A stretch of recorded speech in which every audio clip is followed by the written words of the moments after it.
अयोध्या से और विदुर महाराज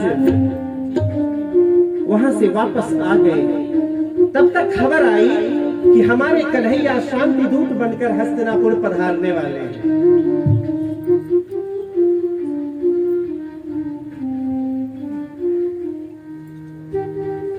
कन्हैया हस्तिनापुर आना भगवान का अलग अलग लोगों के लिए अलग अलग अर्थ रखता था।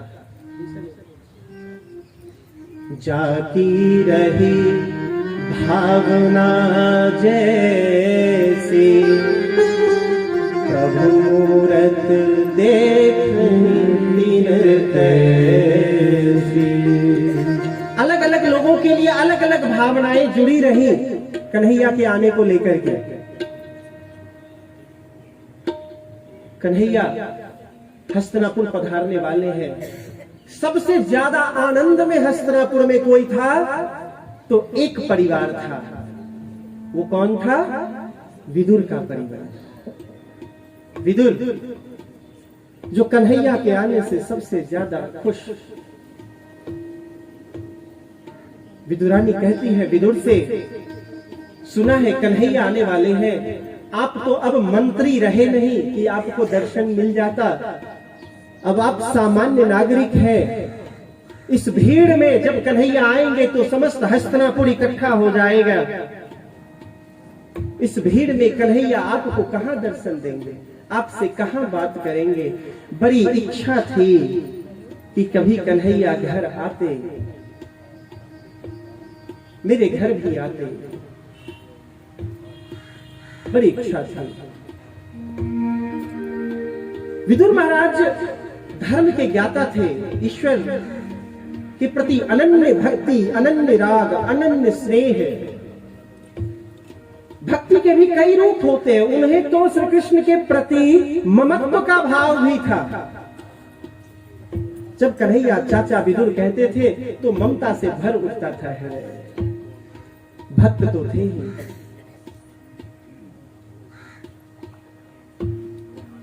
विदुर जी ने आश्वासन दिया अपनी अर्धांगिनी को कि देखो वो आएंगे, भगवान की लीला कोई नहीं जानता। मुझे विश्वास है कि कन्हैया हस्तिनापुर आएगा तो हमारे यहां आए बिना तो नहीं रहेगा। आपको विश्वास है क्या कि मंदिर में जाएंगे तो दर्शन होंगे ही होंगे? हम तो मंदिर में जाते हैं तो आंख बंद करके खड़े हो जाते हैं। यहां भगवान के दर्शन करें तो आंख बंद करके, श्रीमद् भागवत जी के दर्शन करें तो आंख बंद करके, यहां पर सर्वतोभद्र मंडल है तो आंख बंद करके। काहे? क्यों? जब मंदिर में जाए ना तो खूब आंख खोलकर भगवान की छवि को अपने हृदय में बसाएं, देखे, अंग प्रत्यंग देखे, निहारे उनको, गदगद हो, अपनी आत्मा को आनंद दे। आंख बंद करके न खड़े हो जाए। दर्शन करने तो आए हैं हम, आंख बंद करके हम खड़े हो जाए। आंख बंद करके न खड़े हो, वहां खूब देखे, गौर से देखे और भगवान की मूर्ति को अपने हृदय में बसा ले कि जब हम घर आए तो आंख बंद करें तो वो तस्वीर, वो मूर्ति, वो छवि भगवान की ध्यान में आए। उस समय तब तक हम गौर से देखें। जब भी मंदिर जाइए, आज से नियम बदल लीजिए, जब भी जाइए भगवान को खूब देखिए अच्छे से। हम दर्शन करने आए हैं वहां, खूब अच्छे से दर्शन कीजिए भगवान का। घर आकर के आंख बंद करके याद कीजिए उस छवि को, तो आपके हृदय में आएगा, है ना? आता रहेगा। तीनों लोकन से न्यारी राधा रानी हमारी, तीनों लोकन से न्यारी राधा रानी हमारी, तीनों लोकन से न्यारी राधा रानी हमारी, तीनों लोकन से न्यारी राधा रानी हमारी, राधा रानी हमारी, राधा रानी हमारी, राधा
देखो इन लगावे बुहारी, राधा रानी हमारी युग भर से प्यारी, राधा रानी हमारी।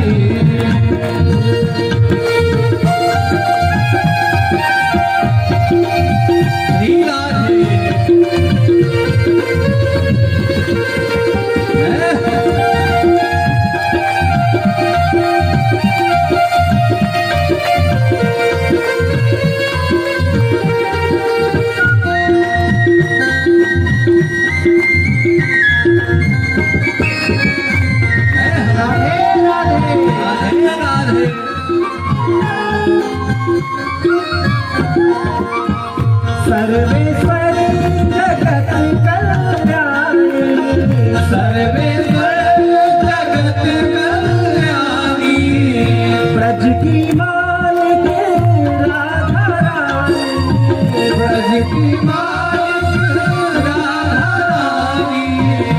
यहाँ कोई न रहता भिखारी, राधा रानी हमारी, कोई न रहता भिखारी, राधा रानी हमारी, कहीं से प्यारी, राधा रानी हमारी।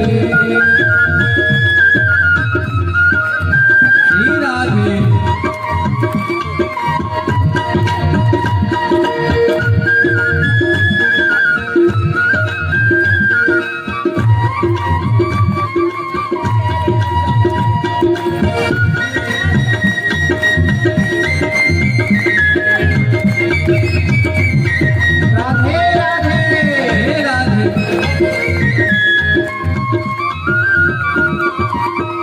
एक बार जो बोले राधा, एक बार जो बोले राधा, राधे राधे,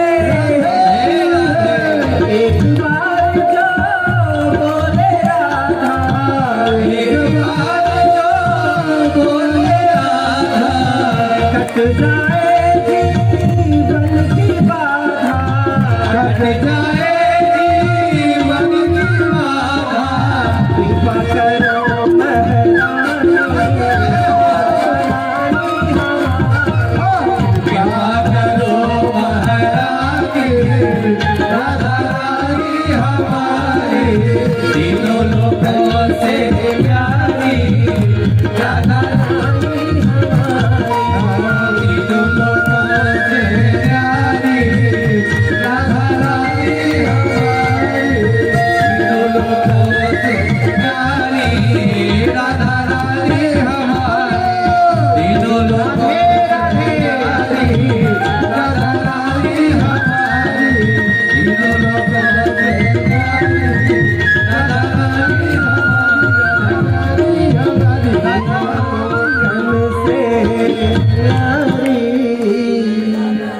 राधा रानी हमारी।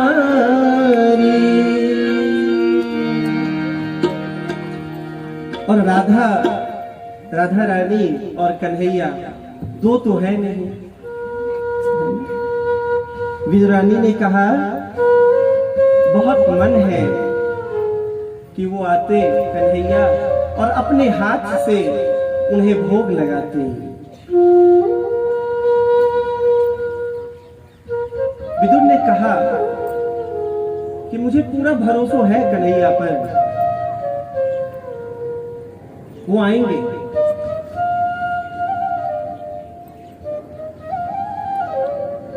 कन्हैया आए, भीड़ लगी है, पूरे सड़क पे भीड़ है, दोनों ओर से राजमार्ग पर ऊंची ऊंची अट्टालिकाओं से पुष्प वर्षा हो रही है।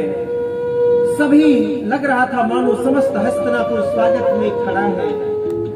मैंने कहा ना कि सबकी भावनाएं अलग अलग है। दुर्योधन, उसकी भावना है कि कन्हैया आएगा तो बंदी बनाएंगे। भक्तों की भावना है प्रभु के दर्शन होंगे। मिथिला का हूं तो राम जब मिथिला आए थे विवाह के लिए तो यही ऐसे कुछ भाव थे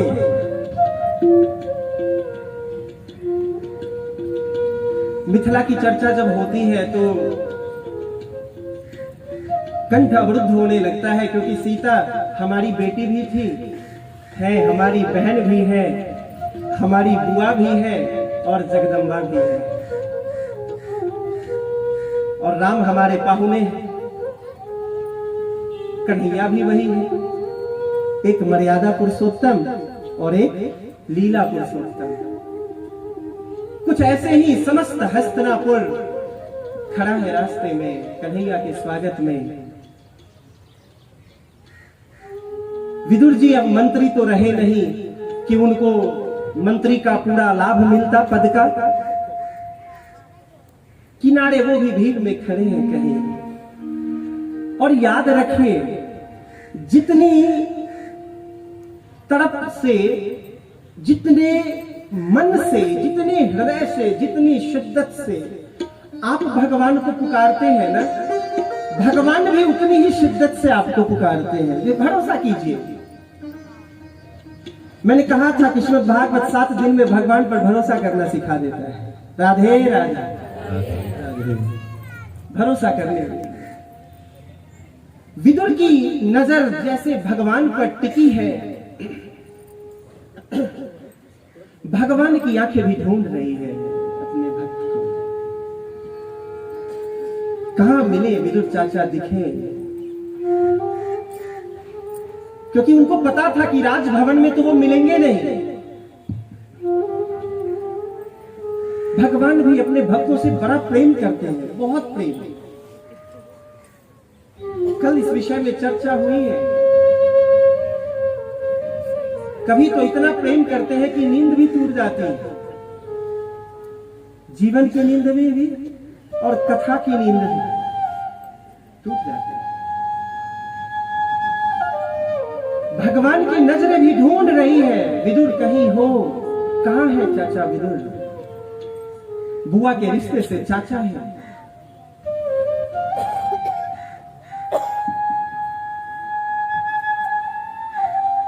भगवान की नजर पड़ी, दूर कहीं कोने में भीड़ के पीछे विदुर खड़ा है। प्यासा हृदय, प्यासी नजरें। कभी महसूस करें,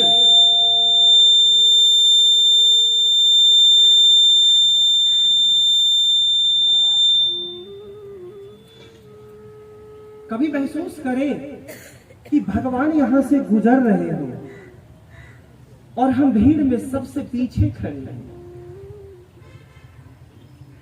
मन होता है जैसे कूद कर सबसे आगे हो, हृदय कहता है कूद कर सबसे आगे हो, लेकिन हमें सबसे पीछे खड़ा होना। भगवान यहां से गुजर रहे हैं, हम सबसे पीछे हैं। उस प्यासे हृदय, उस प्यासी नजर से टटोल टटोल कर ढूंढ रहा कन्हैया, मेरे हाथ ऐसे ऊंचे उठेंगे क्या? शायद मेरी हाथ की उंगली को देख ले कन्हैया इतनी भीड़ में। सिर पे मंत्री पद का मुकुट तो है नहीं, कहीं दूर से दिख जाए। हाथ हिलाता हूं, कन्हा कहीं देख ले।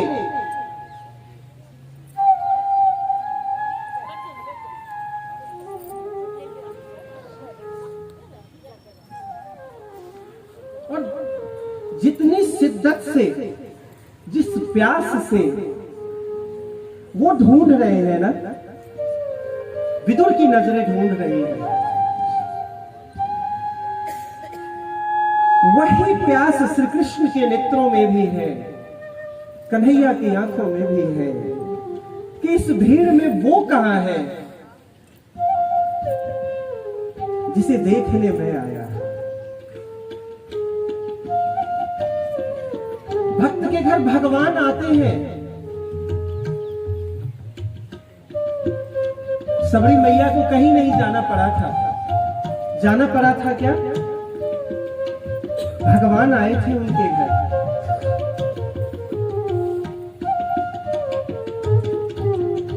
जिस प्यास से, जिस बेचैनी से, जिस उम्मीद से जिस स्वप्न को साथ हृदय में लेकर विदुर तलाश रहे हैं वो मार्ग कि कन्हैया मेरी हाथ की उंगली में, जोर से कूद कर वो उछल कर हाथ हिलाते हैं। कन्हैया का रथ गुजर रहा है, भीड़ में सबसे पीछे खड़े होकर किसी की अटारी पर चढ़कर, किसी की दीवार पर चढ़कर हाथ हिलाते हैं। कन्हैया तुम तक मेरी नजर, मेरे हाथ की उंगली भी पहुंच जाए, तुम देखो कि मैं तुम्हें ढूंढ रहा हूं, मेरी ढूंढती नजर तुम तक चली जाए, मेरी ये पुकार तुम तक पहुंच जाए। इस भीड़ में मेरी आवाज तो तुम तक नहीं पहुंच सकती, मेरे हृदय की आवाज तुम तक पहुंच जाए।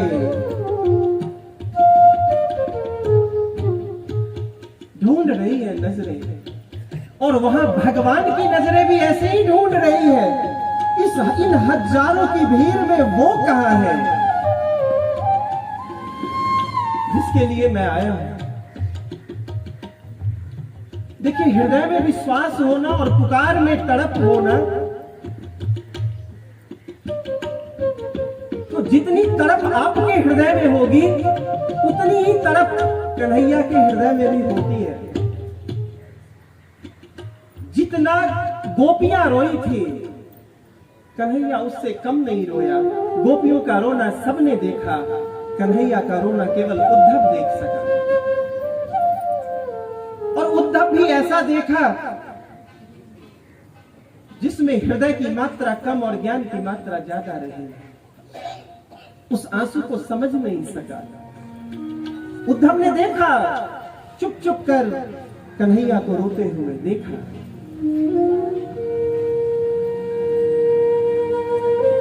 तो जिस करुणा से भक्त पुकारते हैं, भगवान उसी करुणा से निहारते हैं। आप पुकारेंगे, वो निहारेगा। संबंध तो जोड़ो पहले, भगवान के साथ संबंध तो जोड़े कि जब हम एक बार कन्हैया कहकर पुकारे तो वो दौड़ा चला आए। ये संबंध तो जोड़ सके।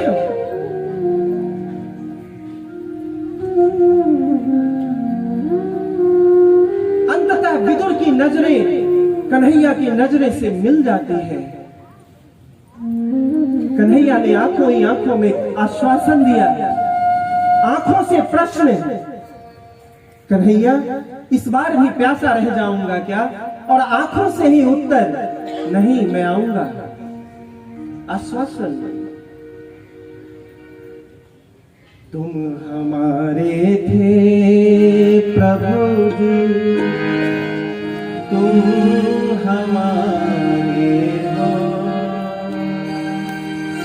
तुम हमारे ही रहोगे, ओ मेरे प्रियतम।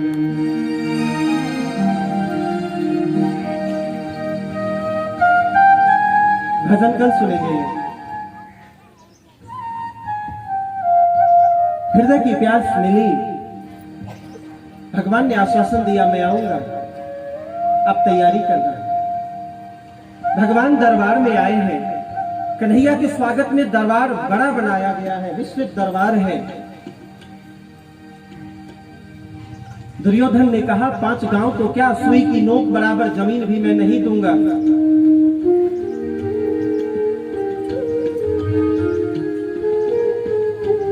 शांति की कोशिश पूरी नहीं हुई। दुर्योधन ने कहा कन्हैया हमारे राजमहल में पधारे, आपके भोजन की व्यवस्था है। यहाँ भोजन को लेकर के एक बात भगवान ने कही है, बड़ा उत्तम, बहुत ही उत्तम बात है। यहाँ भोजन कहाँ करना चाहिए? 2 जगह।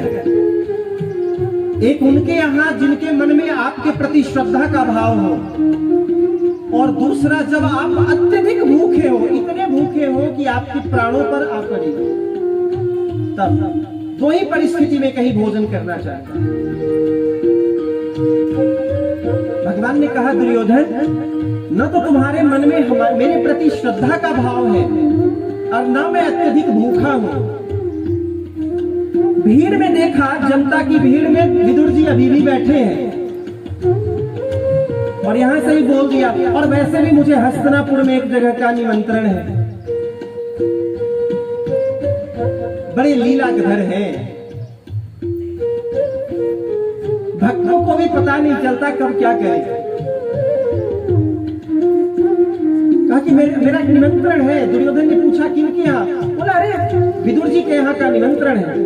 विदुर जी बेचारे पीछे बैठे हुए, बोला ये कहाँ फंसा दिया कि नहीं है? मैंने कोई तैयारी नहीं की है, कुछ भी नहीं किया। कहते ना विदुर जी के यहाँ तो मेरा निमंत्रण है। विदुर जी चुपचाप पीछे से खिसक लिए। अरे कन्हैया घर आएगा, कुछ तो व्यवस्था करनी होगी। बोलिए राधे राधे। कुछ तो व्यवस्था करनी होगी ना, कान्हा आएगा घर पे। बेचारे वहां से भागते हुए निकल गए जनता की भीड़ से चुपचाप। जब तक कोई पूछता अपने निमंत्रण दिया, चुपचाप वहां से निकल गए। बाजार गए मक्खन मिश्री खरीदने। कुछ तो कन्हैया आएगा, भोग लगाना है, क्या खिलाऊं क्या पिलाऊं। वो उधर गए, कन्हैया राजपाट से बाहर निकले और पहुंच गए विदुर जी महाराज के घर। अच्छा, विदुर जी महाराज तो अभी बेचारे बाजार में ही हैं, तैयारी नहीं लगे हुए हैं कि कुछ खरीदेंगे। कन्हैया ने कहा है, एक तो बिना बोले कह दिया कि निमंत्रण है, कुछ समझ में भी नहीं आया। ऊपर से पता नहीं क्या भोग लगाऊं। कन्हैया भगवान के भक्त तो थे, भगवान घर आए, हम कैसे संयत रह सकते हैं? संयम खत्म हो जाता है उस समय। भगवान आए वो तो बाजार में, तब तक भगवान जी उनके द्वार पर पहुंचते हैं। पहुंच गए विदुरानी के यहाँ। अच्छा, और वहां विदुर जी की धर्म पत्नी, उनको कुछ पता नहीं है क्या हो रहा है वहां। विदुर जी को तो चलो इतना पता है कि ये तो आएंगे, अब बड़े छलिया हैं, किसी बहाने भक्त पर कृपा तो कर देंगे, आएंगे। उनकी धर्म पत्नी को तो वो भी नहीं मालूम। वो घर में है, नंगे पैर चल पड़े भगवान विदुर चाचा के घर। और जाते ही दरवाजा खटखटाया। अच्छा, आप घर में है, अपने घर के अंदर, कितने भी बड़े भरे क्यों न हो, अपने घर में है और अचानक कोई दरवाजा खटखटाए और आप दरवाजा खोले और सीधा द्वार पर कन्हैया खड़े हो, आपकी क्या दशा होगी? बोले राधे राधे राधे राधे। ठीक वैसे ही दशा विदुरानी की हुई। उनको समझ में नहीं आ रहा था क्या बोलूं, क्या कहूं, क्या करूं, कहां बिठाऊं, क्या करना चाहिए, कुछ समझ में नहीं, सब ब्लैंक। भगवान भी बड़ी लीलाएं करते हैं, भक्तों को अचंभित कर देना। दरवाजा खोलते ही स्वयं कन्हैया द्वार पर, जिसके दर्शन के लिए साधु संत महात्मा हजारों हजार वर्ष तक एक नाक बंद के खड़े होते हैं जंगल में। दर्शन नहीं मिलता। वो मेरे घर पधारे, मेरी कुटिया में पधारे। मेरी झोपड़ी के भाग आज खुल जाएंगे, कान्हा आएंगे। मेरी झोपड़ी के भाग आज खुल जाएंगे, कान्हा आएंगे। मेरी झोपड़ी के भाग आज खुल जाएंगे, कान्हा आएंगे। जैसे झोपड़ी का भाग्य खुल गया हो। उनको समझ में नहीं आया। वो पटरी उठा लाई, यहां रखा हुआ है ना बैठने का, लेकर आई कन्हैया, यहां बैठो। आंगन में यहां पर एक जगह रखा, यहां बैठो। फिर बोले नहीं नहीं, यहां धूप की किरणें नहीं आती है। फिर वहां से उठा, जैसे भगवान बैठने को होते उठा ली। नहीं, यहां नहीं बैठना। दूसरे किनारे पर ले गई, यहां छाया है, यहां बैठना। भगवान जैसे ही बैठने को, नहीं यहां पर अच्छा नहीं है, धूल उड़ता है, यहां पीछे ले गई, यहां बैठो। वो पूरी तरह से विह्वलता, ईश्वर का समर्पण, सरलता, सहजता। आज सुबह में चर्चा हुई थी कि सहजता और सरलता ईश्वर को सबसे प्रिय है। कभी यहाँ वो रख रही बैठने के लिए, भगवान जो बैठने को उठा ली, नहीं यहाँ नहीं, यहाँ तेज धूप लगेगी, इधर बैठते हैं। वहां से उठा ली कहीं और अंत में उल्टा कर दिया उसको, उसी भाग दौड़ में उसी पर भगवान को बिठा दिया और भगवान बड़े प्रेम से बैठ गए। आनंद बैठ गए। अब बैठते ही बड़े टेढ़े हैं हमारे कन्हैया, कभी सीधे खड़े होते हैं, कभी नहीं, हमेशा टेढ़े ही रहते हैं। लेकिन बड़े बड़े टेढ़ों को सीधा करते हैं। वो टेढ़े अच्छे हैं, हम उनके सामने टेढ़े ना हो। कन्हैया को बिठाया आंगन में और छूटते ये तो मालूम था कि विदुर जी चाचा तो अभी घर में है नहीं, घर में कोई तैयारी होगी नहीं। बस पेट टटोलते हुए कहा, काकी बड़ी तेज की भूख लगी है, भोजन। घर में कुछ नहीं है, क्या करें, क्या भोजन कराएं? आप अपने आप को उस परिस्थिति में रखकर देखें कि आपके घर अचानक कन्हैया आ जाए और कहे आते ही भूख लगी है, बहुत तेज भोजन कराए, क्या करेंगे? कुछ समझ में नहीं आए, क्या बनाऊं, क्या खिलाऊं, और वो भी उस स्थिति में जब घर में कुछ भी नहीं है। आज ही सुबह केले के बगान से कुछ केले तोड़ कर लाए थे, पके हुए थे, टोकरी में था। बोली, कान्हा केले हैं, लाऊं क्या? कान्हा कोई गैर थोड़े न था कि उनसे कोई पर्देदारी थी। शबरी के लिए राम गैर थे क्या? अरे मैं चख के लाई हूं, मीठे हैं, खाओ, खिला दिया। ये प्रेम है, ये भगवान से संबंध जोड़ने की बात है। जो मैं कहता हूं हमेशा कि भगवान से संबंध जोड़िए। शबरी मैया को झिझक हुई थी क्या? आपको तो झिझक होती है इतना कि बाजार से कोई सामान है, घर में कुछ बना, बच्चे ने छू दिया तो आप कहते भगवान को कैसे खिलाऊं? आपने भगवान के साथ संबंध ही नहीं जोड़ा। अच्छा एक बात बताइए, बच्चे, छोटा बच्चा खाना खाते समय थाली में कुछ गिरा देता है कटोरी में वापस, तो भी माँ खा लेती है, खाती है या नहीं खाती है? आपका प्रेम भगवान के साथ ऐसा क्यों नहीं है? वहां हम कितने संकोची हैं, कितना दूरी बना रखी है भगवान से। कोई चीज है घर में, बच्चे ने छू दिया, उसको खूब डांटो पहले बैठ कर, कैसे छू दिया, पूजा का सामान था, ये वो सब शुरू हो गया। भगवान उसी समय नाराज।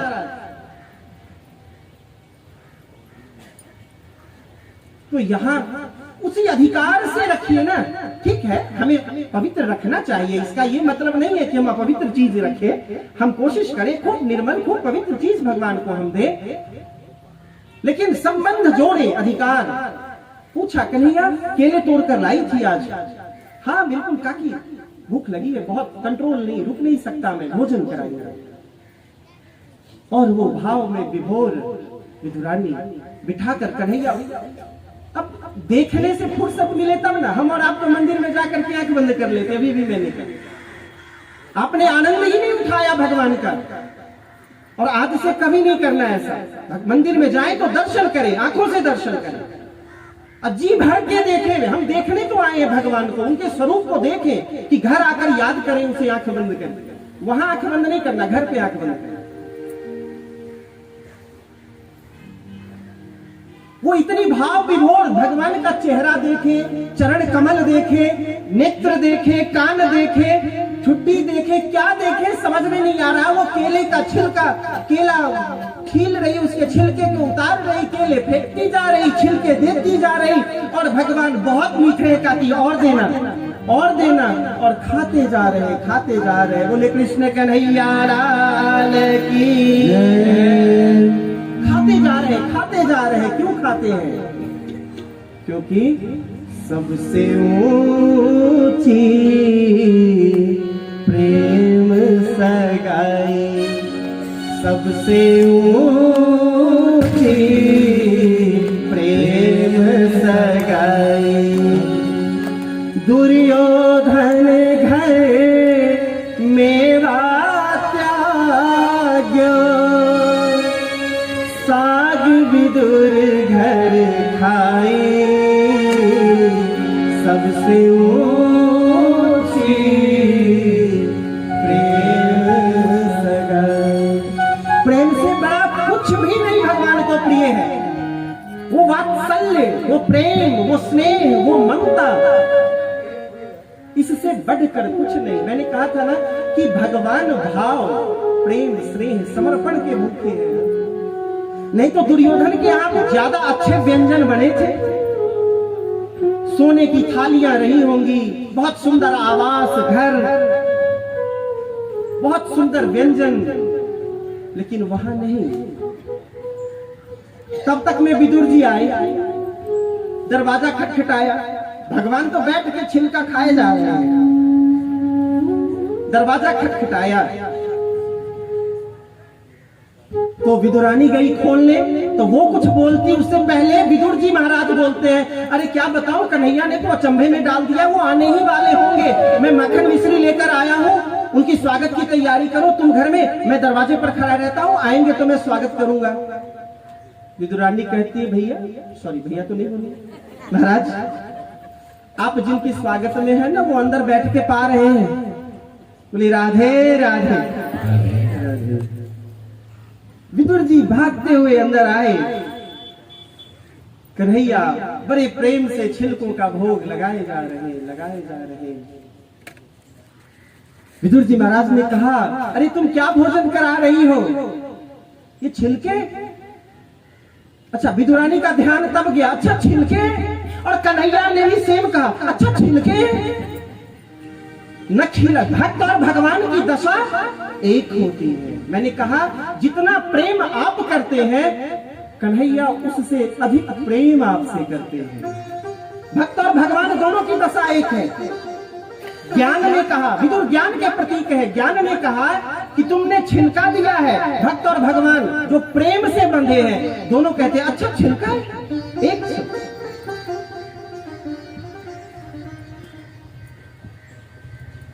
महाराज विदुर जी ने फिर से उनको और मक्खन मिश्री, वो बेचारे बाजार से खरीद कर लाए थे, खिलाया।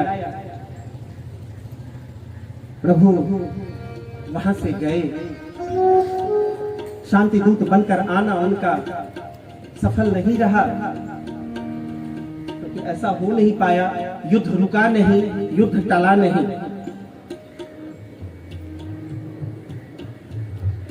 आज वर्षों बाद विदुर तीर्थ यात्रा पर चले गए। जब उन्हें लगा कि युद्ध नहीं रुक सकता, वो तीर्थ यात्रा पर चले गए। वर्षों बाद, महाभारत समाप्त होने के बाद वृंदावन में विदुर जी महाराज हैं, तीर्थ यात्रा करते हुए पहुंचे हैं, और वहीं कौन आते हैं? उद्धव जी पधारे। उद्धव जी पधारे, वहां देखते हैं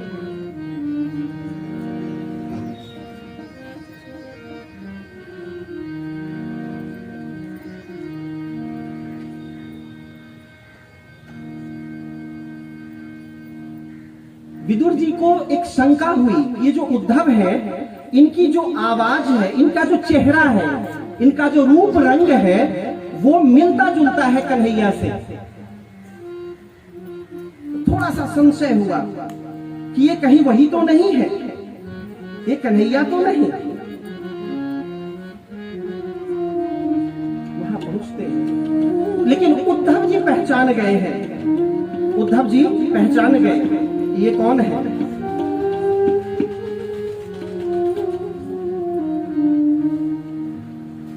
वो आते हैं, दोनों भक्त मिलते हैं।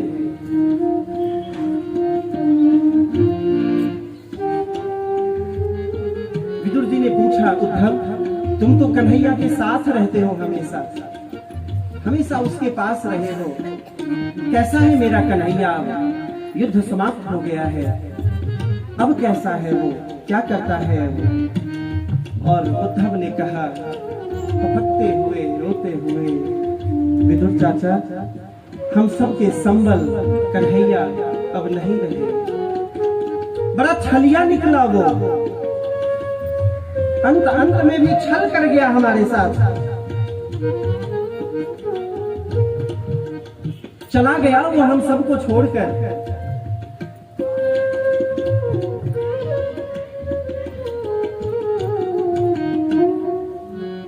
विदुर ने कहा, अच्छा उद्धव, तुम उस समय उनके पास थे क्या? तुमने सुना कुछ वो बोल रहे थे क्या? तुमने सुना कुछ कह रहे थे क्या?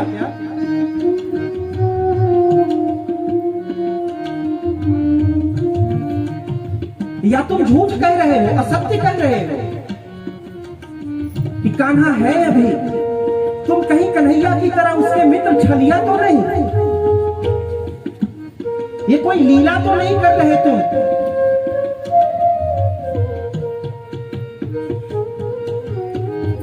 उद्धव, एक बार मिलने की लालसा है और एक बार मिला दो ना। मैं जानता हूं जैसे कन्हैया छलिया है ना, उसके सभी ग्वाल बाल भी छलिया है। हमारी ग्वाल मंडली भी वैसी ही है, बीच बीच में भजन का इशारा करती है। छलिया तो नहीं, कोई छल तो नहीं कर रहे तुम? एक बार और मिला दो ना उद्धव से, एक बार और मिला दो। मिला दो श्याम से उद्धव, मिला दो श्याम से उद्धव, तेरे गुण हम भी गाएंगे। मिला दो श्याम से उद्धव, तेरे गुण हम भी गाएंगे। सभी मिलकर गाइए। मिला दो श्याम से उद्धव, तेरा गुण हम भी गाएंगे। मिला दो श्याम से उद्धव, तेरा गुण हम भी गाएंगे। सबको मिलना है ना, तो प्रार्थना कीजिए उद्धव से कि मिलना है हमें, हम सबको मिलना है। सब साथ साथ गाइए। मिला दो श्याम से उद्धव, तेरा गुण हम भी गाएंगे। मिला दो श्याम से उद्धव, तेरा गुण हम भी गाएंगे। मुकुट सिर मोर पंखन का, मकर कुंडल है कानों में। मुकुट सिर मोर पंखन का, मकर कुंडल है कानों में। मकर कुंडल है कानों में। मनोहर रूप मोहन का, मनोहर रूप मोहन का, देख कर दिल रिझाएंगे। मनोहर रूप मोहन का, देख कर दिल रिझाएंगे। श्याम से वो तेरा गुण हम भी गाएंगे।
के चरण में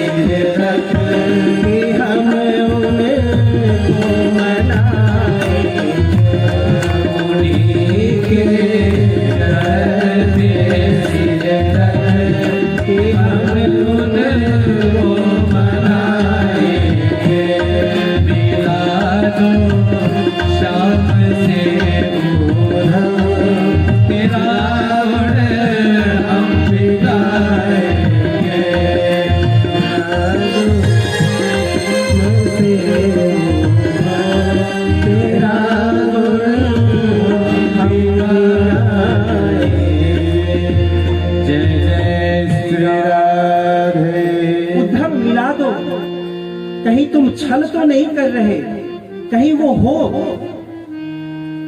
उद्धव ने कहा, नहीं काका कन्हैया, मैं सत्य कह रहा हूं। उद्धव ने कहा, विदुर जी ने पूछा कि अच्छा अंत में तुम साथ में थे क्या?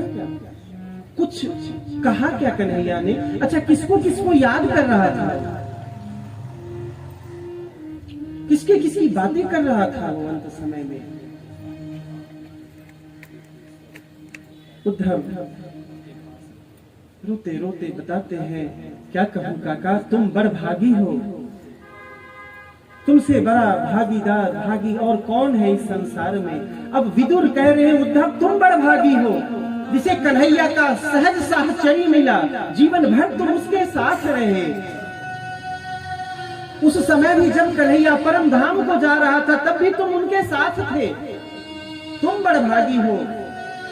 उद्धव कह रहे हैं, विदुर काका आप बड़ भागी हैं, आपको जाते समय अंत समय जब आपको याद किया कन्हैया ने कि हे उद्धव तुम जाना, और उद्धव विदुर चाचा को कहना कन्हैया ने तुम्हें याद किया है, बताना कि जितने अवतार हुए हैं उसमें 2 ही बार भोजन मुझे सबसे रुचिकर मिला, एक सबरी मैया के जूठे बेर और एक विदुर चाचा के घर के केले के छिलके और साग रोटी। तुम जाना विदुर चाचा से भेंट करना, उनको बताना कि आपका कन्हैया आपको कितना याद कर रहा था। और हम और आप कितनी आसानी से कह देते हैं कि भगवान सुनते नहीं। हमने कभी सुनाने की कोशिश ही नहीं की उन्हें, हमने कभी सोचा नहीं, हमने कभी आवाज नहीं लगाई। अच्छा कुछ कहकर गया क्या कन्हैया? क्या बताकर गया? किसके सहारे ये संसार चलेगी, किसके सहारे हम जिएंगे? तो हाँ, कन्हैया जाते जाते कह गए कि श्रीमद् भागवत में यही मेरा स्वरूप है और इसी के संरक्षण, इसी की शरण में संसार चलेगा तो संसार का कल्याण होगा और भला होगा।